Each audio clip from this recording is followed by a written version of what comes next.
Qo'limda Leapmotor C01 avtomobilini haydovchi tomonining eshigini oynasi. Bu oynani shaxsan men sindirib qo'ydim. Bundan keyin mijozga telefon qilib, "Akajon, men bor uzr, xato ishib qo'ydik, oynani sindirib qo'ydik. O'rniga boshqa yangi oyna qo'yib beramiz, sizni rozi qilamiz" dedik. Akamiz Xudoga shukr, asabiylashmasdan, nervist qilmasdan, qarg'amasdan, so'kmasdan bo'ldi, nima bo'lgan bo'lsa bo'pti, men roziman. Faqat menga yaxshi oyna qo'yib bersanglar bo'ldi, dedilar. Akamizani 900 ming so'mlik ishini qilyotgandik, lekin afsuski $250 narsalarni yangitdan qo'yib berdik. Yangisi mana turibdi.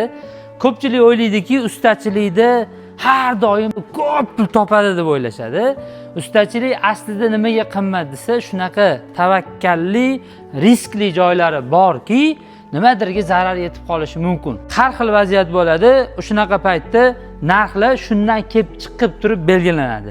Risk qanchalik katta bo'lsa, har shaxs qila olmaydigan ish qilinsa, unda to'lov ham katta bo'ladi. Shuning uchun bizning hayotimizda meni ustachilik mobaynimda 12 yil bo'lgan bo'lsa, ikkinchi marta kasak qilib qo'ydim. Ishni bitirdik va mashinani to'liq plastik detallarini laminatsiya qilib, qirilmaydigan, chizilmaydigan qilib berdik. Kimga shunaqa xizmatlar kerak bo'ladigan bo'lsa, Komfortning jamoasi sizlarning xizmatingizda.